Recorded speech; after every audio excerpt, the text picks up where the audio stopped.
అందరూ బాగున్నారా? నేను మీ శ్రీదేవి హరిప్రసన్న స్వాగతం. మీ అందరికి నమస్కారం. అయితే నిద్రలో లేచినా కూడా పరమేశ్వరుడు గుర్తుకు రావాలి. మనం ఎరికయందు ఈశ్వరుని ఉంచుకోవాలి.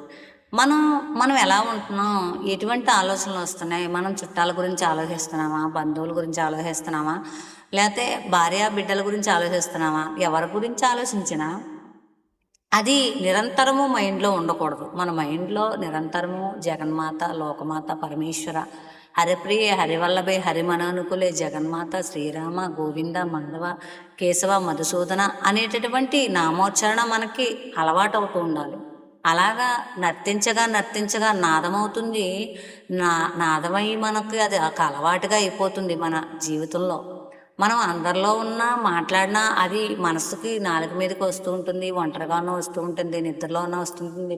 ఉలికిబళ్ళేసిన నారాయణ, గోవింద, కేశవ, మధుసూదన, జగన్మాత, అమ్మ, హరిప్రియే, హరివల్లభే, హరిమనోనుకులే అనే అనుకోవడం అలవాటు అవుతుంది. అలవాటు చేసుకోండి.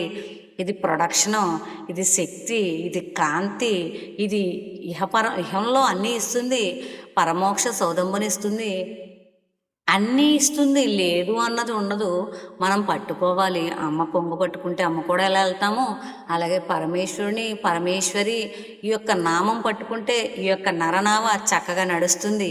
మన నరనావ నడవడానికి నారాయణ నామోచ్చారణ, నారాయణి నామోచ్చారణ, జగన్మాత నామ నిరంతరం ఉచ్చరించడం మనకు ఇహపరాలను ఇస్తుంది. గుర్తెరగాలి, అలవాటు చేసుకోవాలి. పఠించగా పాడగా పాట ఎలా అయితే మనకు వచ్చేస్తుందో అలాగే మనం స్మరించగా అది కూడా మనకు అలవాటుగా వచ్చేస్తుంది. శ్రీరామ్ శ్రీరామ్, జయరామ్ జయరామ్ అంటూ ఇది అలవాటు చేసుకుందాం, ఇహపరాలు పొందుదాం. ఈ కాన్సెప్ట్ నచ్చితే హ్యాపీ ఛానల్ లైక్ చేయండి, షేర్ చేయండి. బాయ్.